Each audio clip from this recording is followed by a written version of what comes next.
see one positive thing already, so that's good. All right.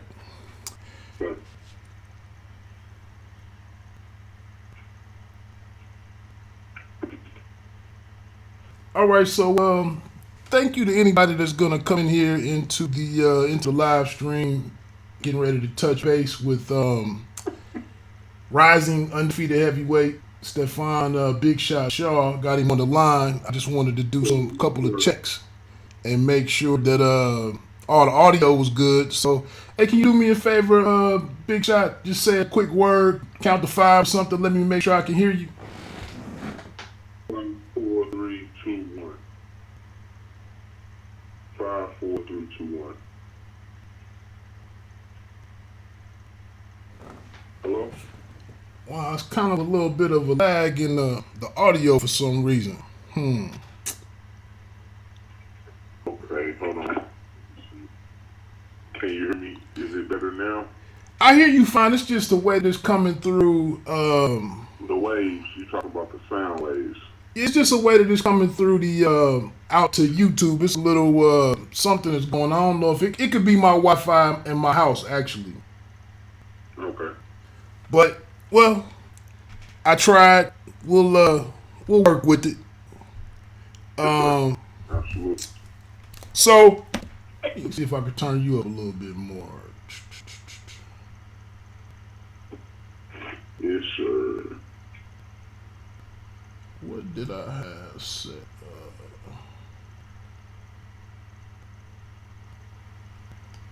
All right.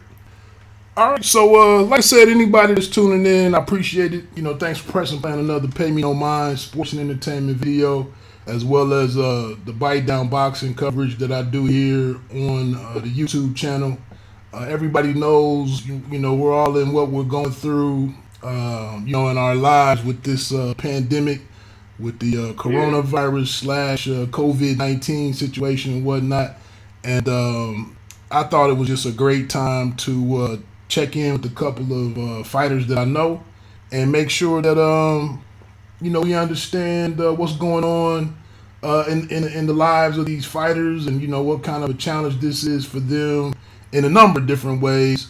And, you know, what's better than to talk to, you know, a fighter firsthand.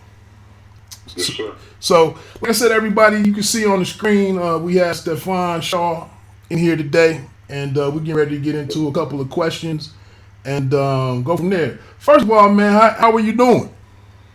Man, I'm holding up, brother. You know what I'm saying? Prayed up, taking the necessary precautions, you know, to this pandemic that's going on. But like I say, I'm good, man. You know, like you know, keeping my family straight, you know, so I'm great. Okay. Now, were you now? So you are in St. Louis right now, correct? Yes, sir. Yes, sir. I'm in St. Louis. I'm in St. Louis as well. Okay. Now I know, you know, right now we're seeing some very troubling, you know, developments from some of the bigger metropolitan areas, such as New York City. We don't really know what's to come with the big areas out on the West Coast just yet. But how are things playing out locally? Well, it's pretty serious there, man. You know, so it's a number of people that's got it. You know, that's being quarantined now for having, you know, in the area I live in, it's about 16 people.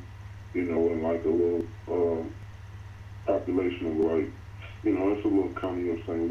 Louis, so about 16 people in my area, but the whole North County area is about it's probably 100 people. You know, I really don't know too many details. I'm just trying to, you know, focus in on my family. You know, make sure we stay safe, and praying no one, you know, praying that this thing, you know, gets rectified and gets nullified and, you know, gets handled in a procedure, you know, that I have everything going back to normal, you know.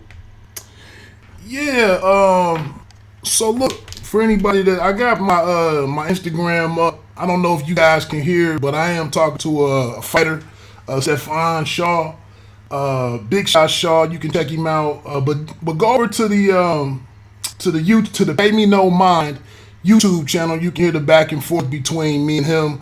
I just was checking in over here on Instagram to give people a chance to to join in. And you can find us. You can find Big Shot on Instagram at Big Shot Shaw. That's BIGSHOTSHAW. But go over to Pay Me No Mind YouTube channel. You can hear us full Q&A. Yes, sir. Yeah, so like I said, locally, I don't really know what the numbers are. I'm here in Dayton, Ohio. I don't know what the numbers are. I haven't been watching all of the news, but I've been adhering to the whole shelter in space and stay at home, and all of that type of stuff.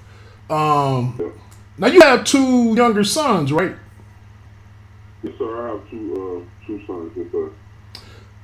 Now, me and my wife, we don't have any children, but is that kind of something that's a little concerning for you? Is just kind of maintaining their well-being, their safety? I mean, pretty much we just stay sanitary all year round. This is pretty much how we try to keep ourselves. I'm an isolated type of guy.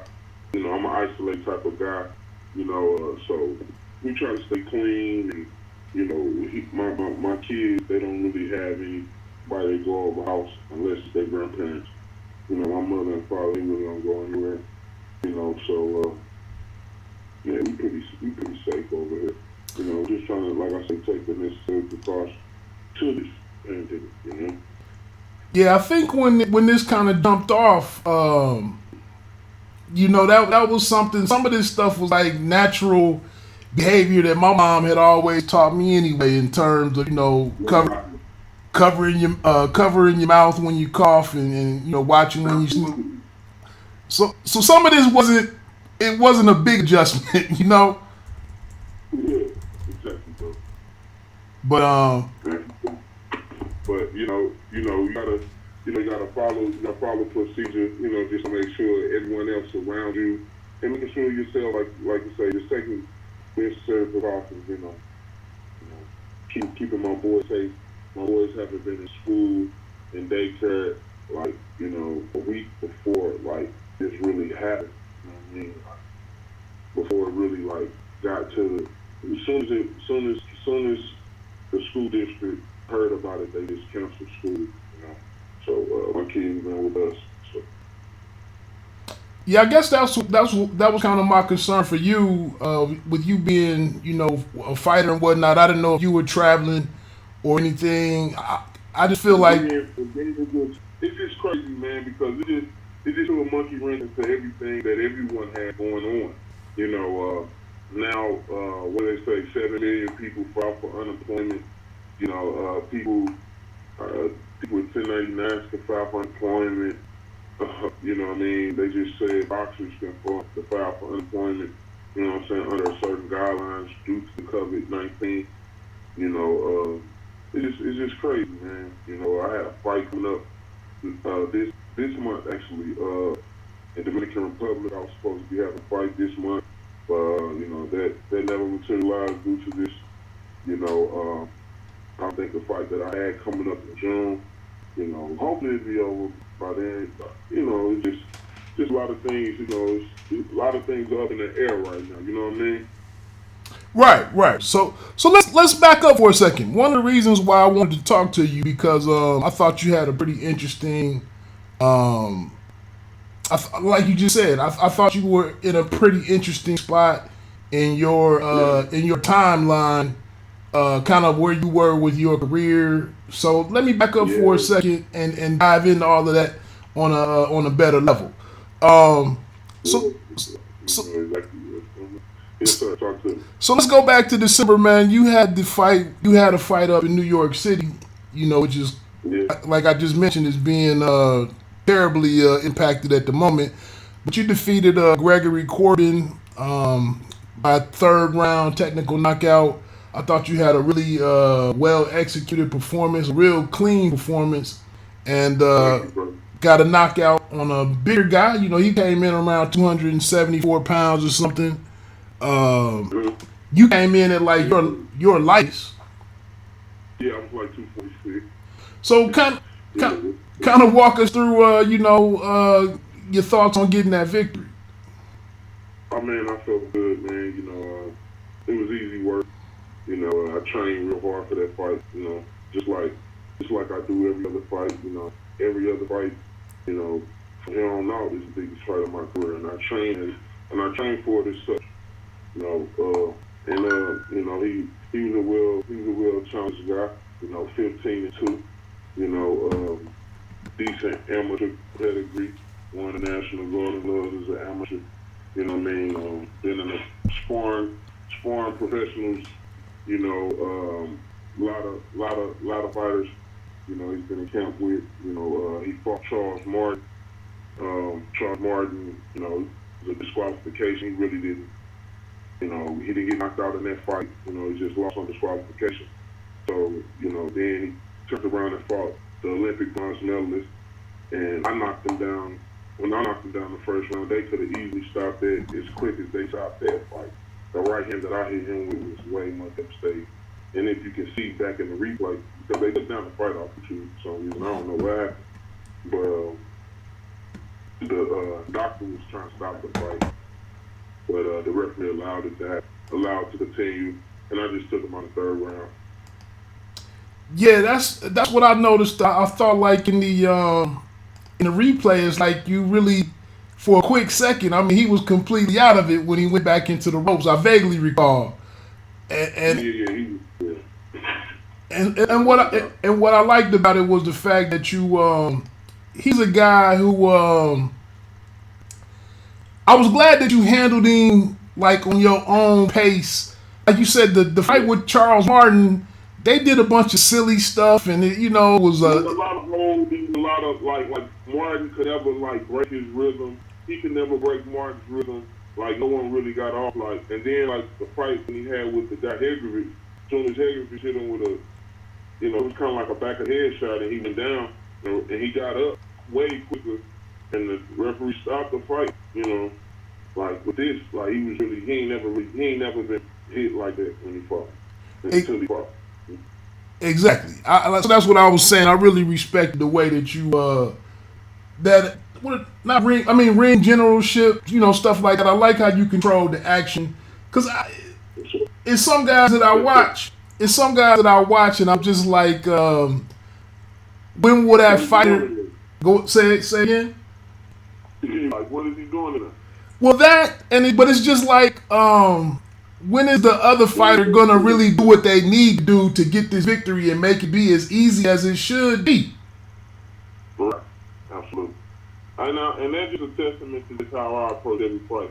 I just take my time, and I just adjust to what I have in front of me, But I take my time, operate on my opponent, like a real technician.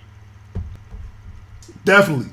Was there some thoughts coming into that fight? Was being at the weight that you were at, was that intentional? Yeah, that was very intentional. Every fight, my weight is improving.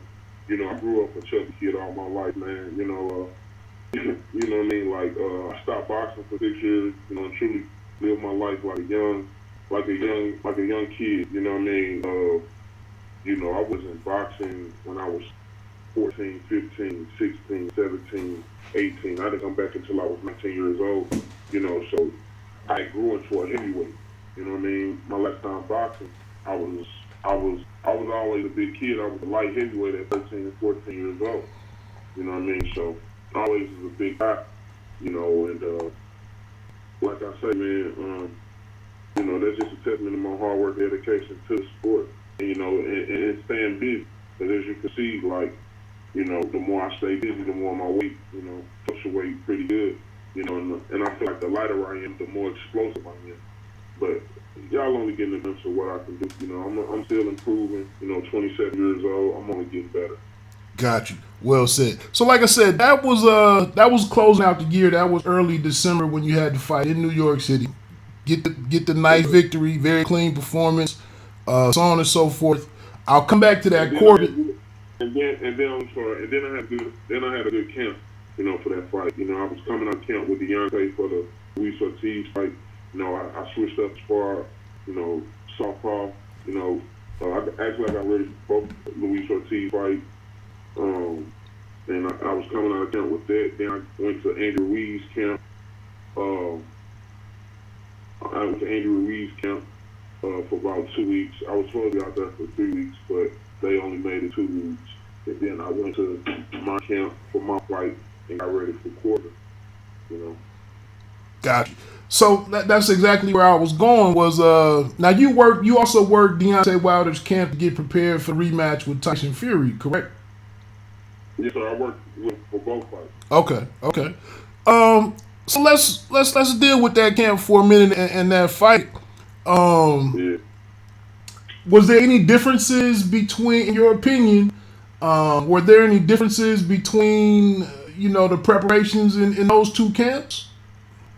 No, man. Actually, man, everybody thought like, man, everybody in camp was like, man, Deontay looks good. Deontay looking well prepared, man. You know. I didn't see him like for the first Tyson Fury fight. I seen him like clip. I seen him hit a guy with that same shot that he hit Fury with in the 12th round. You know what I mean? Uh-huh. But I didn't see that. I didn't see that this camp. He still was looking good. You know what I mean? You know, he didn't. You know, they say he was sick the first fight. He didn't look like he was sick this fight. You know, he was energized. Felt like he was feeling tight, still in good condition from that Ortiz fight. You know, they was talking about like it's a quick turnaround, so we feel good. You know what I mean? There was, a lot of that was going on. You know what I mean? So everybody thought he was well prepared, man. So that's why you really can't do nothing. Take their hat off the Fury, man. You know, because everybody thought Deontay was. Everybody on his side thought that he was ready going into the fight. Got you. And I'm asking because, Deontay said himself, he said there was some kind of complications that he went through. And I know he said a lot of stuff after this fight. I know that his pride had to be hurt. I get all of that. And so for me, I just felt like the better man won on that night, and it happens. Yeah. So it just happens, man. It just happens, man. It just happens. You can easily see that Fury made adjustments, man. Fury made adjustments. Period. You know why? A clear way he made adjustments. He switched trainers. If that's not an adjustment, is that not an adjustment? Right. And that's what I thought. Like after, I had some different questions going into fight week. And kind of wasn't sure what was going on with Fury, but like you just said, go ahead. When you see the success of it, it's like okay, it's clear what happened. He got with Klitschko's trainer. They taught him to fight big. You know what I mean? He got with Klitschko's trainer. Was Sugar Hill part of Klitschko's trainer for the end of Klitschko's career? I believe so. Yeah, you know what I mean? Under the tutelage of Emmanuel Stewart. You know for sure that Klitschko was with Emmanuel Stewart. So Emmanuel Stewart got, Jonathan Banks and Sugar Hill kind of took over. Exactly. You know what I'm saying? So Sugar Hill came in and made the adjustments for Fury. And then Fury fought different when you look at the fight. Fury went forward the second fight. He took the fight straight to him. He didn't retreat. He didn't think about boxing. He thought about going forward. He made it a rough fight, made it a rugged fight, made it a ugly fight. And it was dirty. It was very dirty. The shot that he hit him with behind the head, knocked him down, that was behind the head shot. But it was so quick and it happened fast. It kind of like, they didn't know if it was on the ear. You know what I mean? So, and King Billis called it. So it was just like, you know what I mean? Just like, you know what I mean? Yeah, and that was, like I said, the one thing in the video that I did after the fight, kind of breaking it down, we were all over the place on the reason for Tyson Fury's adjustments, whether or not it was a weakness or a strength, which it ended up being a huge strength or improvement. But then on the other side of that, what none of us really took into consideration was the fact that Wilder really, he was honest in that he didn't plan on making any adjustments. His only adjustment was, I'm just gonna finish what I did in the first fight. Yeah. I'm just yeah. And you know why I think Deontay was so successful with Luis Ortiz? Because I don't think he was truly trying to knock Luis Ortiz out. If you get what I'm saying, like he felt like he knocked Fury out the first fight. It was a long count. Just all this playing in your mind, and you like, I'm gonna nail you to the coffin. I'm gonna make sure I'm gonna nail you to the ground. Exactly. You know what I'm saying? I'm gonna make sure you don't get up. So it's like, and then like with Ortiz, it was just like, he respected Ortiz's skill. Exactly. You know what I mean? Exactly. And he fought him as such, and that's why the knockout was so pretty, because it wasn't like he was really trying. He just, that's the best way. This boxing, that's the best way. Right, I agree, and that's and so, like I said, I felt like, so anyway. Let's move forward just a little bit. Okay. Did you? So I know it was all kind of controversy, coming out of it. And we had the whole Glovegate thing, and all of this stuff jumped off online. While people should keep in mind that Deontay Wilder has not come out and said anything about any of these. Nothing. So, are you looking at this as a legit win from Fury, or did watching any of the stuff in the aftermath? Did any of that does any of that seem credible to you, or do you have an issue with any of that just as a fighter? Man, as a fighter, man, I feel like we win some and lose some. You know what I mean? I feel like, what I truly feel, bro. Everybody caught up off Floyd's here. Everybody still caught up on Floyd. You know why? Because it's like, oh, you lost, man, it's a problem. It's a conspiracy. You know what I mean? It's just like an aftermath of Floyd effect. Like, the average non-boxing fan thinks if you lose, that you're two boxing heads. The average person feel like if you lose, you a bum or something, like, you know what I mean? Right. When Ali done lost 5 times, Tyson lost 6 times, Pacquiao done lost almost 10 times. You know what I'm saying? and that's what killed me, because I came back. I didn't really spend a lot of time addressing the glove situation. I looked into it to a level where I was comfortable. I'm sorry, and to piggyback off the glove thing, like when I first saw a video about the glove thing, it was showing video from the first fight. Exactly. It was showing videos from the first fight, like, I'm like, man, these people can't believe this, huh? It's like, man, it's just, hey. Right. I'm like, because the first fight is the video that they showed the gloves for the conspiracy situation, you know what I mean? Exactly. So I came out and spoke on the situation. I did sit back and watch some of the videos so that I could look. I'm sorry. And then, I'm sorry, just to put this also out there. I've been in numerous professional boxing matches. I've been in numerous boxing matches in my life. You know what I mean? I haven't had 100 of fights. But I've been in, a nice amount. In the professional ranks, especially like an athletic commission like Las Vegas, and those real prestigious athletic commissions where they bring those $100 million fights to, they're not letting any illegal activity go on. Deontay backers, they're not letting anything, they're not letting anything go on, that's not going to get found out. You know what I mean? Glove situation, you know what I mean? The common people don't know these things. The common people don't know that it's a guy from the opposite corner in there with wrap hands, and it's a state athletic commission inspector right there that has to sign off and watch you glove and watch you wrap your hands. say it's only a certain amount of length of gauze you can use because, just certain guidelines. You know what I mean? Bruh, like I said, I went and checked out the videos doing what I do and trying to be able to give a 360 view of everything that happened. But like you said, the first thing that jumps out to me is that was from the 2018 fight.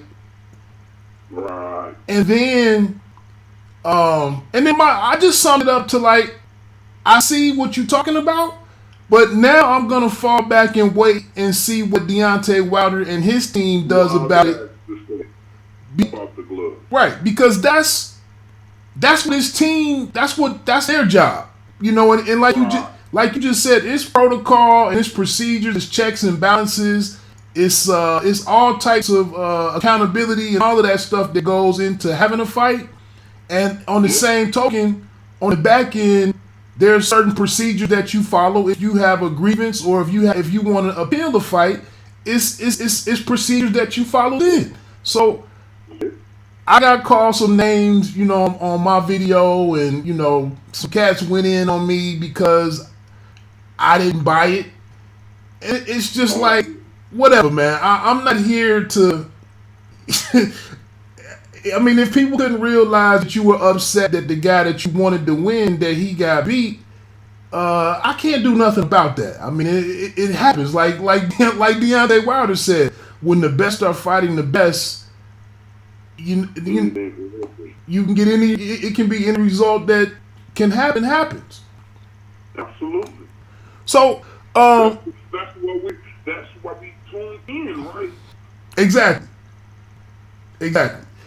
So let me ask you. This was a one-sided fight. And I went back and I looked at some of Wilder's, some of Deontay's. He looked at like him technically or from a technical standpoint with his boxing ability and whatnot. And he's a guy that got to 42 and 0-1 or whatever it was, and 10 title defenses. He's done everything that he's done, doing it his way. Are you just encouraged, man, when you guys are sparring and when you're boxing against his boxing? Do you come out of this situation like more encouraged about where you are when you get ready to? Absolutely. That raises. I mean, just look at it. I mean, like, man, it gives me so much gratification. It definitely every time it lets me know where I'm at. You know what I mean? Cause I mean, in watching you and kind of having an idea what your style is, I mean, I'm imagining some days at the end of these camps, at the end of the sparring sessions, I'm imagining in your own mind, it's moments where you getting yours in, Absolutely, man. Pay-per-view worthy type work, man. Beautiful work. Got you. So I think you just mentioned something about Southpaw and whatnot. I was just wondering, just for the Wilder Kemper situation, were you ever? That's a testament to I feel like to how good I am because I'm an orthodox fighter. Right. And to feel like we can use sharp. Can you work Southpaw? Oh, okay. Sharp the first fight. Shaw was a good look on that Southpaw. You know what I mean? It's not my side. I don't know. It's hard to explain. Right. But that was my last question on the camp situation. Was there any times where you were asked to emulate anything that Tyson Fury does? I know he does go to Southpaw sometimes and whatnot. We didn't see a lot of that in this second fight. But are you asked to do anything special to during the sparring? JD's he asked me to emulate guys. When I was when he was getting ready for Ortiz, I was emulating Ortiz, and he was getting ready for Fury. I was doing those herky jerky feints. I mean, we all laughed about it too. You know what I mean? Oh man, you looking just like him. But it was good work, man. We definitely come together and collide and have great work, man. You know what I mean? And like I say, be well enough for her. Okay. Last question about this, so we can move on. But the whole situation with Wilder and Fury, Wilder came out and did activate or exercise, his right or whatever to have the trilogy fight, and as a result of the coronavirus situation, that'll be moved back to later in the year. I think they're targeting early October. Just quickly, what's your thoughts on how Wilder can turn around and improve his performance in a third fight?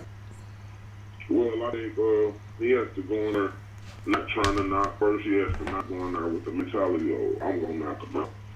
If you got the power, you know what I mean? You got the power in your hand. So it's about putting them together. You know what I'm saying? The right way. You know what I'm saying? It's not about just landing the right hand. It's about how you set that up. You know what I mean? Definitely. And back up for a second. I actually did. I had the chance to watch that replay a week and a half ago or whatever on ESPN, and I came out with a completely different reaction than where I was when I watched it in real time. It kind of made the situation, even my outlook on Wilder, it kind of changed it for the worse a little bit. I actually felt like he was doing a little better in the opening round, and it wasn't so one-sided. Yeah, he was jabbing good to the body. Exactly. He was jabbing him to the body. I don't know, man. Fury just, Fury roughhouse him. You know what I mean? Like, Deontay never carried 231 pounds in the fight neither. Right. You know what I mean? He never came in the fight 231 pounds. And Deontay, he uses his athleticism to his ability. But he knew that. But, and Fury told him. Fury said he's gonna stand right there. He ain't gonna move, he ain't gonna bag up. He gonna be right there in his chest the whole night. And that's what he did. Definitely. So, but anyway, let's move on, and I want to go back to that Corbin situation. You kind of touched on what my line of questioning was.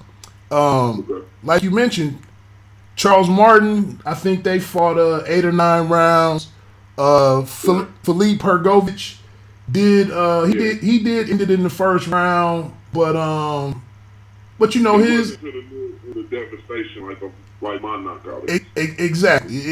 So Martin is a guy that's right back in contention, after put away Gerald Washington. Yeah.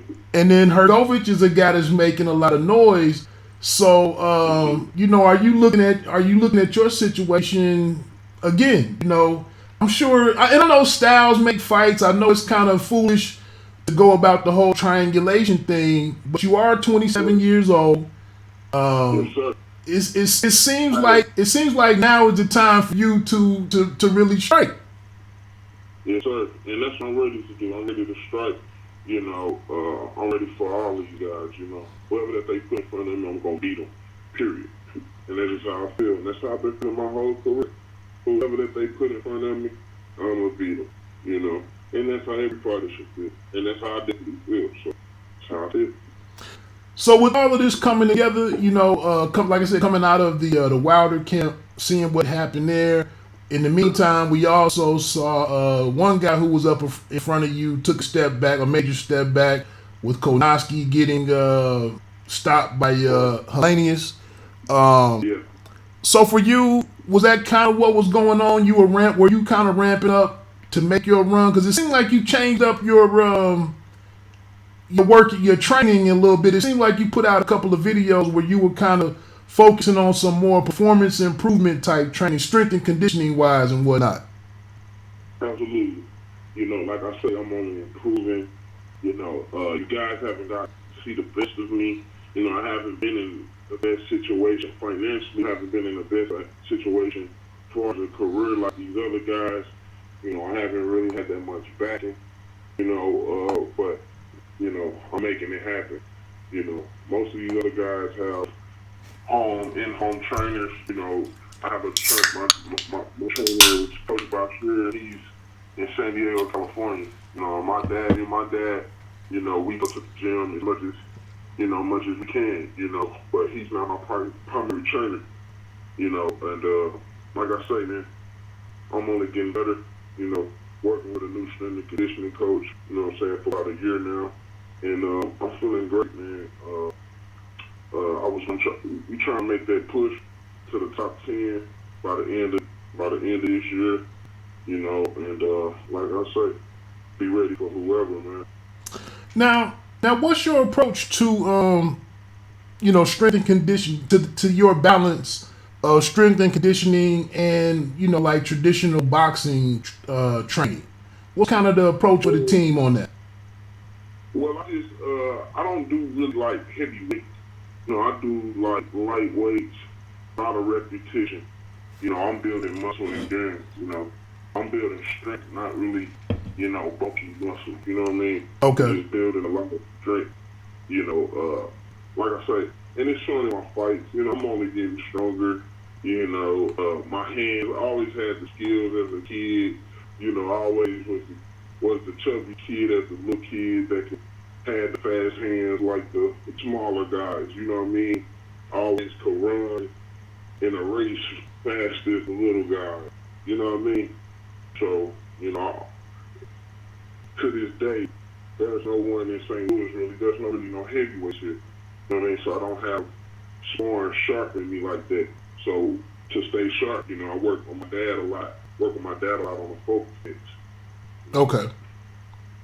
Now was some of what I thought I was seeing in some of the training videos. Yes, sir. I thought you were working on maybe being more explosive in certain movements, like it was specific for that type of improvement. Is that kind of what you're doing also in getting your improving footwork and explosion and agility and whatnot? Yeah, explosion, agility, core strength, a lot of explosion, a lot of snap, Fast twitch. Cables, a lot of fast twitch, a lot of cables, like I say, a lot of velocity, you know what I mean? A lot of, speed to power, that's the biggest thing we say, speed to power. My strength conditioning coach, former football player, he worked with MMA guys, he worked with Tyra Woodley, he's from St. Louis, Missouri, and speed to power, man, just a lot of explosive stuff, man. Okay, all right. Okay, so now, and then like I said, moving further along, so this COVID situation kind of disrupts and derails everything. All that, man. All that, man. Golly. So, so how was this? How was this affecting you? We've touched on it a little bit to this point, but how was this affecting you with respect to adjusting your training and kind of not losing what you had just invested in for, like you said, you've been working with this strength and conditioning cat for a year and whatnot.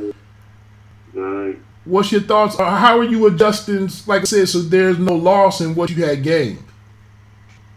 Man, I'm just pretty much just trying to, I do push-ups and sit-ups around the house.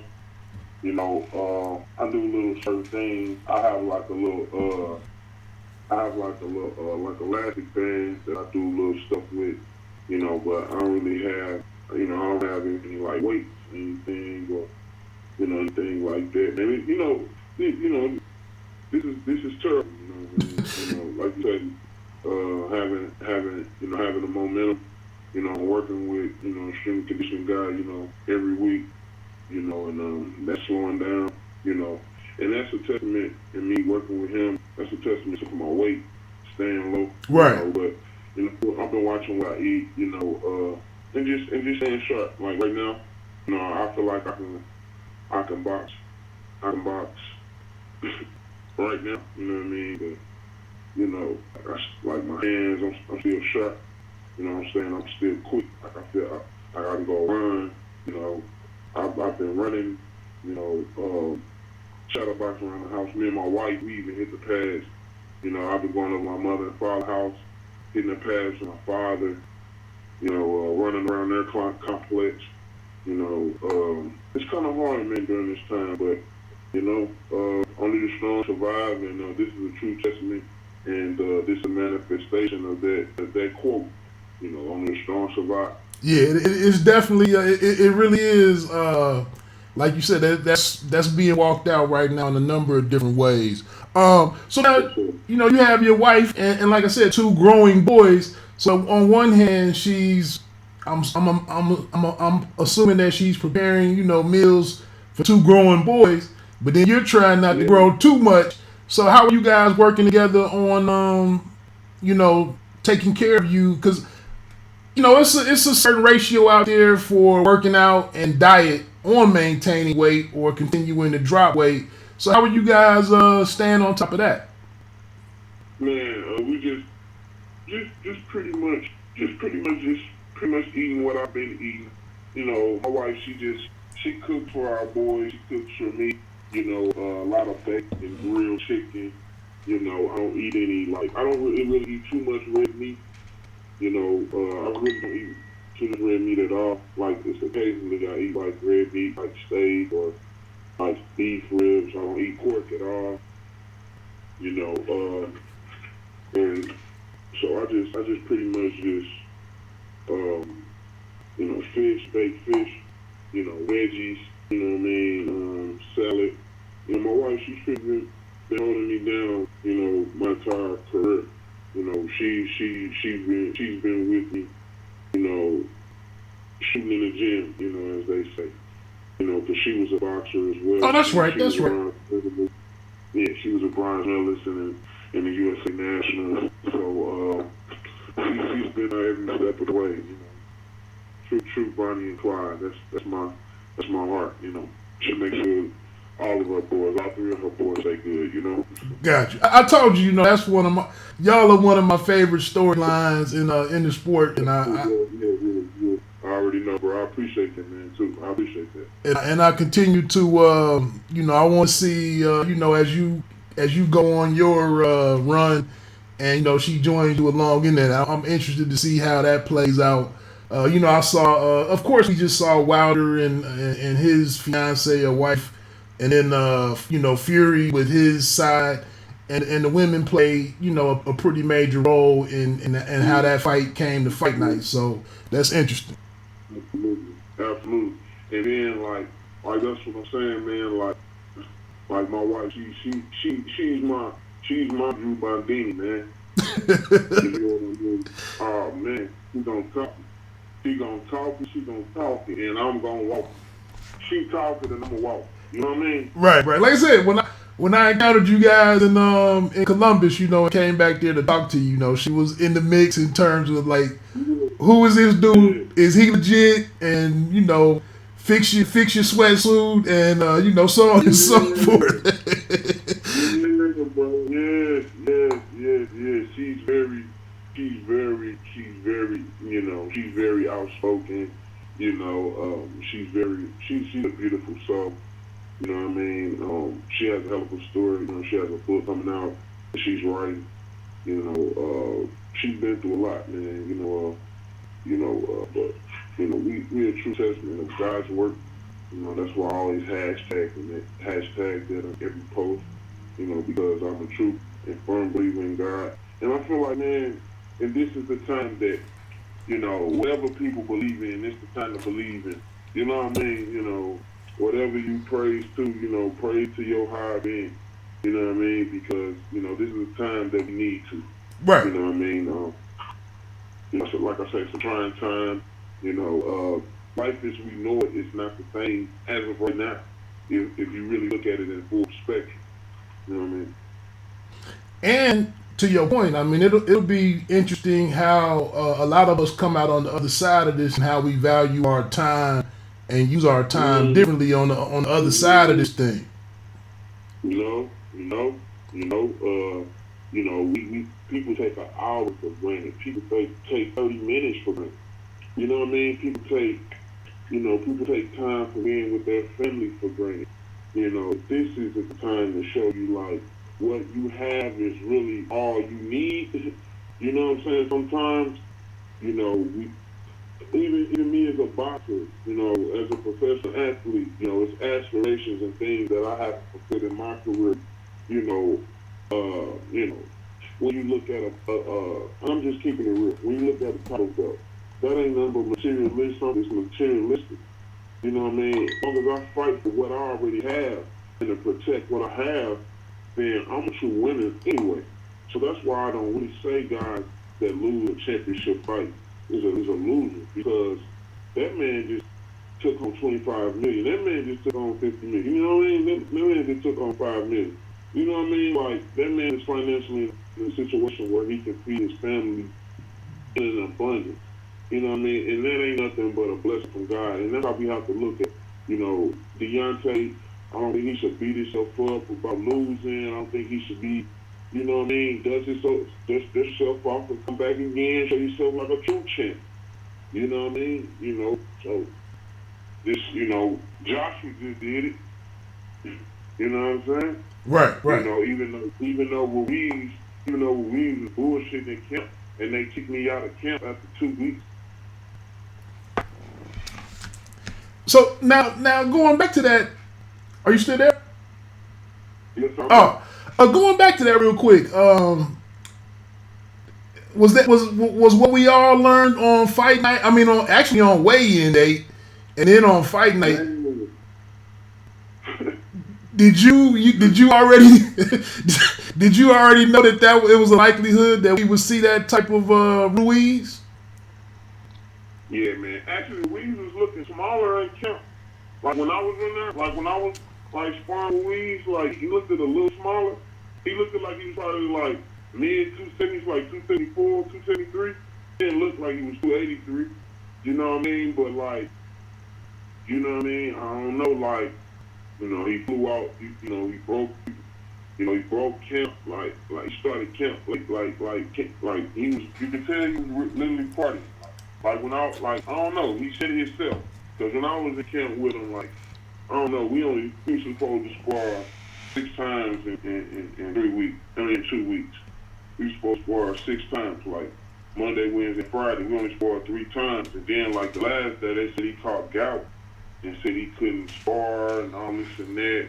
But then they made the sparring partner with 17 losses, stay up there and all this and that. I don't know what all that means. Now Ruiz is kind of is a smaller heavyweight in terms of his height and his measurables and all of that. He is a one of the heavier guys. So how do you feel that you matched up with him through those sparring sessions? Is that another situation where you came out feeling more comfortable about where you are? Real good. Oh yeah, I was boxing. I was boxing real good. You know what I mean? Stepping to him. I was boxing. Another situation where I say I felt real good coming out of it. You know what I mean? If they should have used me more for that fight, because Joshua did a little, was giving him some of the movement that I was giving him. Right. You know what I mean? I see that. Josh, yeah, absolutely. Joshua, you can obviously see it. I can box. I'll be on my toes. I'll bounce. You know what I mean? Like, those are some of the factors I hadn't even truly showed people in like, consistently in fights. Like, because it's like, you know what I mean? It's like, there's levels to this. Gotcha. Only a couple more questions so I can get you out of here. I just want to know also with the COVID-19 situation, and you kind of alluded to it earlier with, the resources that you have and the machinery, if you will, that you have behind you at this point. So, is this situation, how is this impacting you financially? You just mentioned that you had a fight scheduled in, did you say the Dominican Republic? Yeah, I had a fight in the D.R. schedule, man. It definitely impacted me drastically, man. Um, I'm definitely one of those boxers that probably have to file unemployment under that new Unemployment Act. You know what I mean? Due to the pandemic, because I'm not in a situation where, color fights, have me sitting on, hundreds of thousands of dollars or $50,000 or $20,000. You know what I mean? It's rough. You know what I mean? I feel like I should be paid a lot more. Due to the talent that I feel like that I am. I feel like I haven't got the just due that I deserve. But it's all coming. And like God is all knowing. And I give it all to Him. Like I say, man, it's definitely a tough time for us all.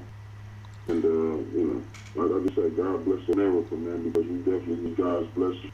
God bless the world right now. Right. But America has the most, dangerous case of COVD, the COVID-19 cases in the world right now. Right, it's right. way more than China, and that's where it originated from. Right. And China has a population Exactly. multiple times larger than ours. So it's definitely something that's we have a far greater outbreak over here. That's terrible. Exactly. Yeah, there's no way to ignore that. Will one thing that you come out of this situation with, will this make you look at your money management? Say you do go on, and things start ramping up, bigger fights, bigger purses. Will you have some different ways that you manage your money, basically? Absolutely, man. It's definitely another eye opener. You know what I mean? I've been through a lot of trials and tribulations in my career. You know what I mean? Like I say, I had 3 great performances last year. Those 2019 out great. And still wasn't going to fight our way until April. Boxing is a tough career. Boxing is tough. So for this pandemic to come and put a damper on things that was already, coming about a situation, it's tough. But like I say, only the strong survive. It's a great thing that God prepared me for this. To be honest, everyone's going through what I've been going through. You're not knowing how I was going to make money, not knowing when I was going to fight, not knowing what was going to happen with my career. The world is just now going through what I've been going through pretty much my entire boxing career, if you get what I mean. I do. And it's just, like I say, man, it's just sad, to see that 7 million people have to file for unemployment. Like I say, this is unprecedented. And for it to happen in my era, this is something you read about in history class during the Great Depression. So like I say, man, this is definitely a tough situation, and this is a situation that I look at going forward, and just plan my life better. Put money, save money. Have a savings. When I do have enough money to save. Because as of right now, I'm just living fight by fight. Because I'm not making much money. I have bills, a growing family, but like I say, this is definitely an eye opener. And I've never been a guy that's been too high on over materialistic things and, one to keep up with the latest fad and fashion. I'm a simple guy. I got married at 23 years old, so I always had a different perspective in life, and that's a testament to my mother and father. Right. I meant to mention that I in watching you on Instagram and whatnot, I don't see the any of the outlandish stuff and guys with the jewelry and all of that. It's a lot of fighters out there who've kind of I've soured. Value in those things. It's nothing wrong with looking good. There's nothing wrong with having flashy. There's nothing wrong with having diamonds, but know where your priorities lie. And And this pandemic should let everybody know that materialistic things doesn't mean nothing. Look how easy they can shut us down on way we can get money. Right. Yeah. I mean, simple as that. I was. Oh, go ahead. You know, I'm just saying it's just crazy. So, like I say, there's nothing wrong with guys being flashy to a certain extent, but it's like some guys overdo it, you know, and prioritize things that don't mean nothing over things that mean that should mean the world to them. Like family, you know, some guys, you know, turn their back on their families just to chase a career, you know. And I never said that I was going to be that kind of person, and I don't know why. That's just how I was raised. My mother never did that to me. My father never did that to me. So I can't do my kids like that. You know what I mean? My children is the true riches and wealth that I do have. You know, because they're going to carry my legacy. A piece of diamond can get traded in and say it's yours and be on somebody else's neck the next year. You know what I mean? Or the next day. So it doesn't matter. And especially when you come back, you know, you see a guy at a fight with a neck full of jewelry on, a wrist full of jewelry on, and then 2 or 3 months later, you see the same guy in the headlines where he didn't pay a jeweler, you know, for those jewels that he was wearing, the jewelry that he was wearing, and it's like, okay. And you just trying to do, you just want to look too good, just, you put yourself in harm's way of being in debt, highly in debt with jewelers to just put on the front. You know, like, man, it's just, everybody trying to be like Floyd again. Exactly. It's all fixed from the Floyd made. Floyd made boxing look cool. Floyd made boxing look cool. He ain't never been really dropped. We ain't never seen, I mean, he done been wobbled, you know what I'm saying? This, you know, he ain't never been, you know what I mean? Never been battered and stuff.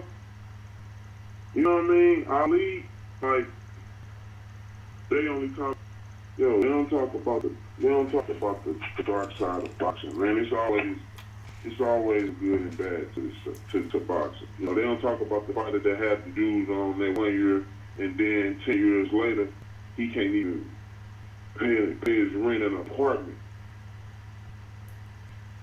Right. I want to say I was hearing one time years ago I had read like the landscaping, the cost that it took to keep up Evander Holyfield's property when he was at his height. You know. Oh man, that big old house with the largest pool in the continent. And then it turned around, you know, like I said, that's when he was at his height. He had fight checks coming in and whatnot, so on and so forth. But then you turn around and those those last several fight checks, they aren't nearly as big as the other ones. And then you still got to pay, you know, $50,000, $60,000 just to have your property maintained. Something has to go. Come on, bro. Man, I got family, like, before I started doing that, I started looking out for my family, like, you good, auntie, you good, like, before I started, like, buying me a house that, like, the taxes on it is going to be a new car every year, you know what I'm saying, like, it's like, whoa, it's not even worth it sometimes. Definitely. It's not, you know what I mean, you create a budget for your, what if you have all that money and you live in simple? Your overhead is not going to be that much, right? Exactly. You still might have to pay taxes, but then that's when you set up foundations. You know what I mean? That's when you set up 501c3s, non-profit organizations. That's when you give back and do donations to other non-profit organizations. Definitely. So you know what I mean? That's paying your taxes. Definitely. And before I get on, you know, it was one I've been watching. One thing in this down period, you know, while everything is frozen, it's interesting to watch how different fighters are managing this time and going about their business. And I think one dude who's kind of disappointing me, actually it's a couple. I think we're really seeing how immature and how young, or just how young, you know, Ryan Garcia and Devin Haney are right now. Just out here, just just pouting, in public. And it's like, man, just fall back for a minute and stay off of, stay off of stay off the internet, bro. Yeah, man, like man, it's crazy. Like, what are they talking about? Man, it's I think for each of them, and maybe Ryan Garcia to a different extent, you have this big following. You probably getting all of these notifications during the day, and everybody reacts to everything you say. So it just seems like a good investment of time to go out here and say some strong comments towards Gervonta Davis.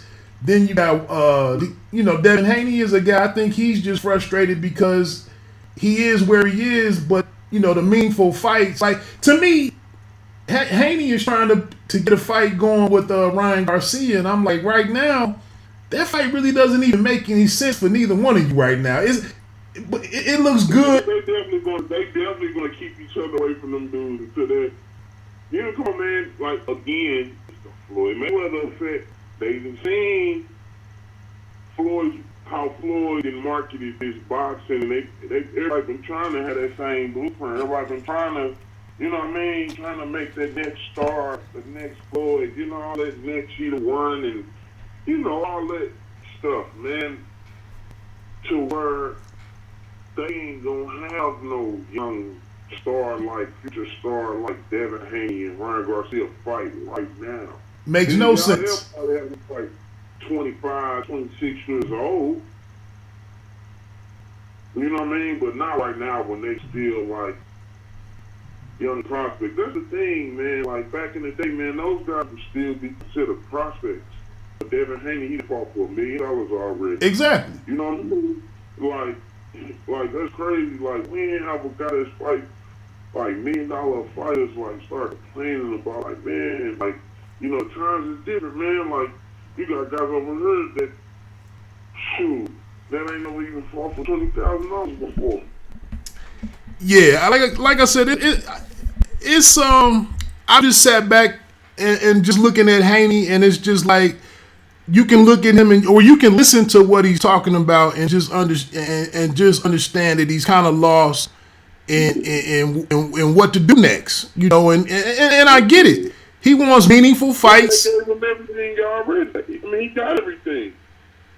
But now the career isn't lining up because he going in here against guys that we don't even know, and he's just like $1 million. He got I went to his fight.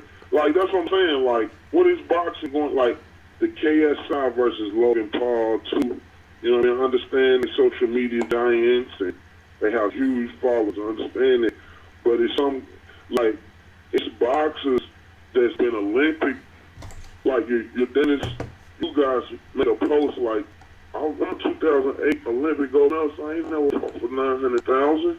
These guys are not even legit boxers, and they fight for 900,000 a piece. They split $1.8 million purse.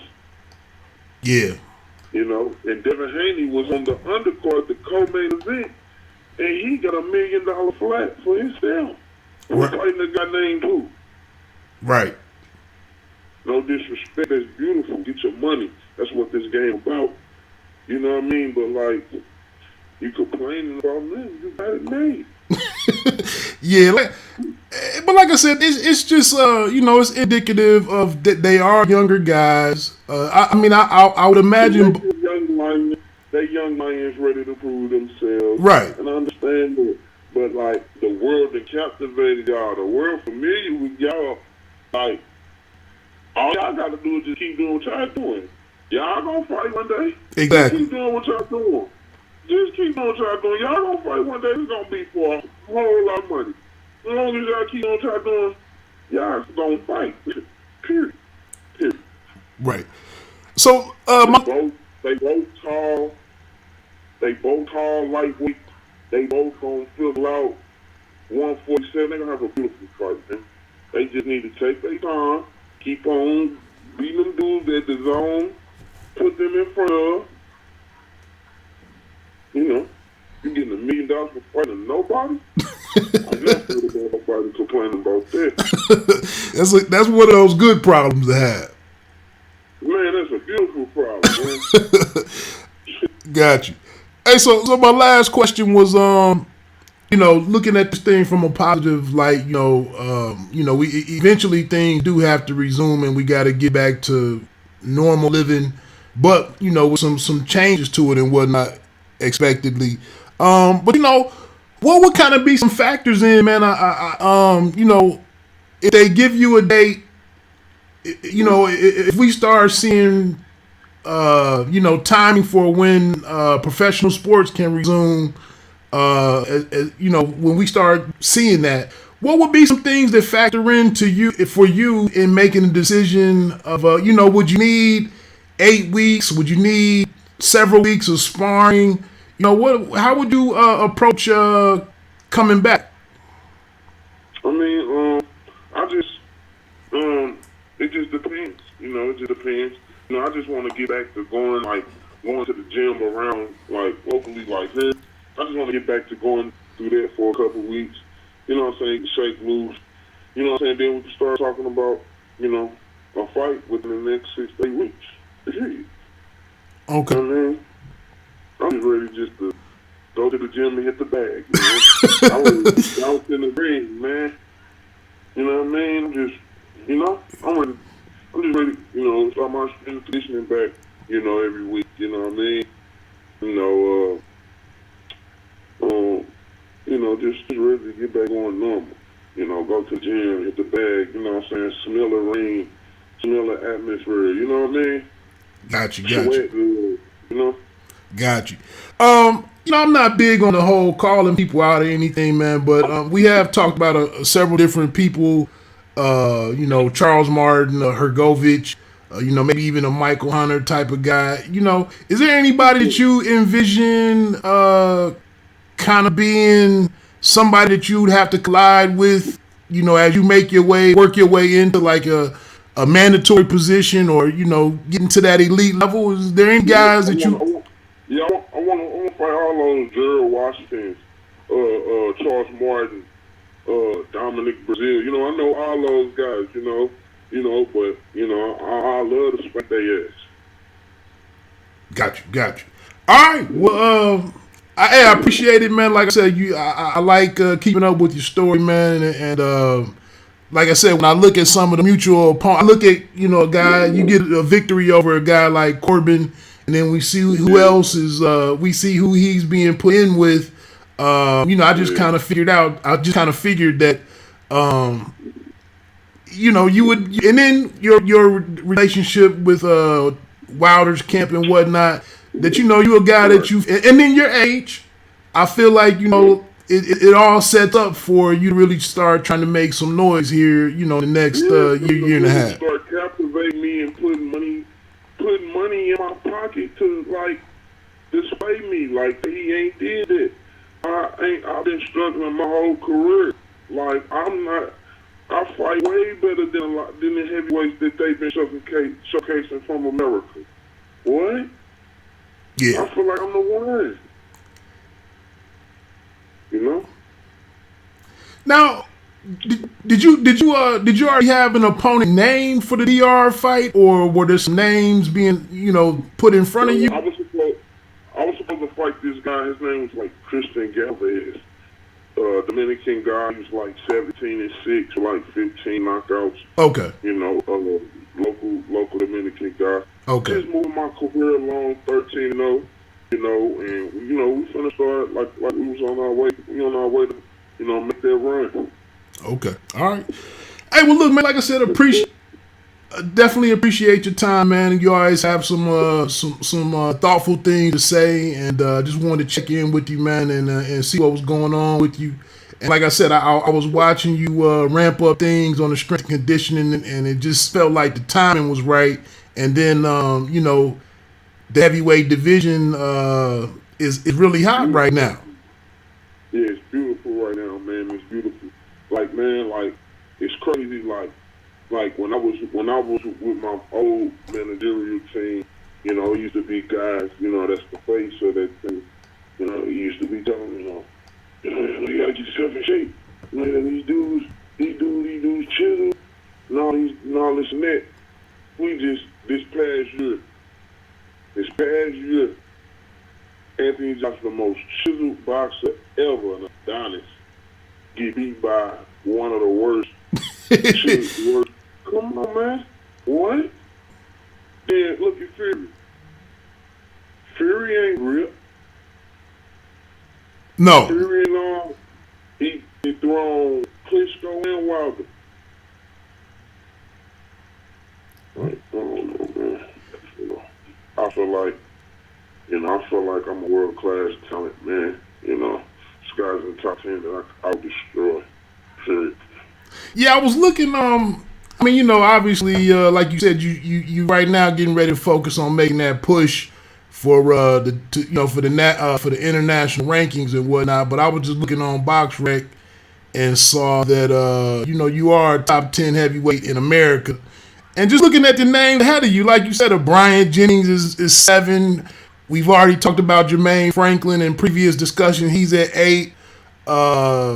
Dominic Brazil at 5. Martin at 4. Michael Hunter at 3. So, yeah, I feel like, like I said, man, it just felt like the timing was kind of setting up for you just need an opportunity. Yes, sir, man. Absolutely, man. I ain't even know I was ranked number 10, though. I ain't know that. Well, that's just. I ain't know they just put out some new rankings on BoxRec. I ain't know I was ranked number 10 in the country. Yeah. Okay. Okay. See, this news to me, brother. Oh, okay. I ain't never, you know what I'm saying? I ain't know none of that. Whoa. No 44 the world. Oh. Oh, man. You ready for all of them? You know what I'm saying? That's why you right there. You know. Yeah, I know. Straight up and down, man. I ain't no gimme. I was born to fight. I'm a boxing historian. Boxing been in my blood. This is what I do. I'm not no manufactured steroid, nothing. I'm all natural, pure boxer. Boxer puncher, power in both hands, speed, big dude, good on his feet, good jab, agility. Man.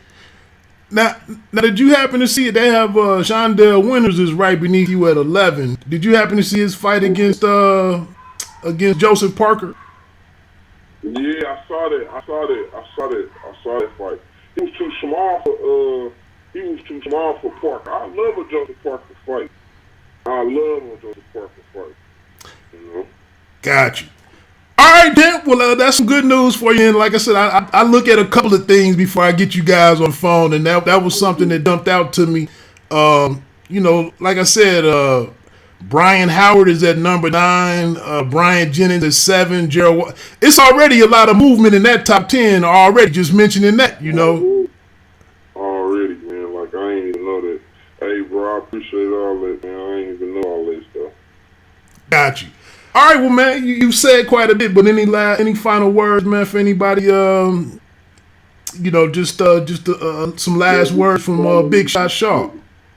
Man, just keep following me. Big Shot Shaw, Instagram at Big Shot Shaw, Facebook, Stephan Big Shot Shaw, and Twitter at Big Shot Shaw, man. And just follow me, man. I'm just young dude from St. Louis, Missouri, just trying to become world champion, and be the face of American heavyweight boxing. Just trying my best, and I feel like I can be the best. Just in a matter of time. Hey, I appreciate you, man. Y'all take care. Tell the wife I said hello. The guy from Columbus, Ohio said hello. Yeah. You remember the interview? I got you, bro. Okay. Take care, man. Yes, sir. You too. All right. So, I don't know how this stream came out. Like I said, I checked it earlier. I got some stuff going on with Wi-Fi in my house. I know the feed earlier on was coming through a little rough. But I did record this on my phone, so it'll be normal on there. Although I don't know how how well Stephan Shaw's his vocals, his audio will come through. But I'm gonna put this up on my podcast. I do a little podcast on the side. It's not necessarily sports or boxing related, but it's called It's Always Personal. I'll put the link out there somehow. I do appreciate anybody that checked in on the live stream today. But like I said, I know it could have been a little challenging with the sound. It was some kind of lag in it when I listened to it earlier. But the show must go on sometimes. And I just wanted to have something normal for myself on the weekend. I've reached out to a couple of different fighters to just to see what was going on with different people. I thought this presented a perfect time for different individuals to let the world know what they were experiencing. At whatever level at whatever level a fighter might be, it's a couple different emails and instant messages that I have out there, just trying to talk to some guys at different stages in their career. It's a couple of guys that I know are go-tos that I probably could have gotten on, but I bug them so much, I just didn't want to get the same story. So I hadn't had a chance to check in with Stephan Shaw since his victory over Gregory Corbin. But so I thought it would be, and then he's heavyweight. And then obviously, being in camp with a Deontay Wilder, I didn't even realize that he had been in camp with Ortiz, Andy Ruiz Jr. I didn't even know about that. So interesting to get some feedback on that situation and whatnot. So anyway, man, let me get on off of here. Again, thanks for pressing play. Consider subscribe to the channel. Definitely doing a lot of entertainment right now. With the sports world being halted, definitely having an opportunity to go and review or catch up on a lot of stuff that I follow on the entertainment side. Want to refocus on that anyway, but just the busy boxing schedule was what it was, and kind of took away from my my opportunities to watch a lot of different television series or TV series and so on and so forth. Anyway, man, I'm rambling and whatnot. Let me get on off here. I got some stuff to do in the house, but I hope you and yours are doing well going through this ordeal. And anybody that's at the head of the house, whether it's single parent, single parent mother or father, I feel for everybody who has young people or little people relying on them and depending on them for their well-being and whatnot. This is just a very trying time. I'm seeing some different updates and different way, the precautions are changing and whatnot. I saw where now it's like everybody should be wearing masks out in public. That hadn't been the case prior to this. I also saw some staggering forecasts or projections of what the total deaths could be coming out of this thing, man. And that just seems, you just never would have imagined, man. And just to step in the shoes of those who live on, in the major metropolitan. Such as New York City, I just heard earlier this week the co-host of the Ak and Barack show, Barack, I think his last name is Best, Barack Best. He announced on their show earlier this week that he had tested positive for coronavirus and whatnot. He lives in a house with at least 2 kids, and I don't know if him and his co-host had been doing different things to be able to do the show every day, and I think they were together. They were recording it from Ock's house, and I don't know if trying to travel to Ock's house to do the show was that how he contracted this. He mentioned that he contracted it from a friend. from a friend who's passed away since, you know, that person had contracted the virus. So this is just like we just mentioned, this is unprecedented, man. It's very real. I continue to see different stuff out there. This is why I got off social media. I'm not even on Twitter or nothing. I am on Instagram. You know, Instagram is less less chatty. It's less back and forth on Instagram. So I decided to stay on Instagram and then to kind of post my links and so on and so forth from Instagram. So I am still on there. But Facebook, Twitter, I took all that stuff off my phone. I don't even, like I was just talking about with Stephan Shaw, man. I really want to use my time differently. I really want to focus on more positive stuff, more beneficial stuff. And to sit up on social media arguing about how great Floyd was, I just honestly, man, I don't even know how that's relevant. And some of these different fantasy fights right now, we don't have real sports going on at the moment. So we're getting a lot of, match this fighter up against this fighter from that era, or match this team up against that team from this era. Man, I'm about to go read a book or talk to my wife, with no electronic devices running us. I'm about to go make dinner, and enjoy the process of cooking a meal, preparing a meal or something. Man, I got better stuff to do. So anyway, thanks for checking in. All my contact information has been out there on it is out there. And if anybody really wanted to get at me, there's ways to do it. But like I said, I'm done with Twitter. And I'm itching. Sitting here right now watching this Mikey Garcia card versus the Garcia and Vargas card, rewatching that. I was there for it in person down in Frisco, Texas, and so and my seat was horrible. So I'm finally just getting a chance to kind of watch what the hell I was looking at from a half a mile away. But I'm gonna get ready to get on off here. Again, you can check me out on Instagram at Bite Down Boxing.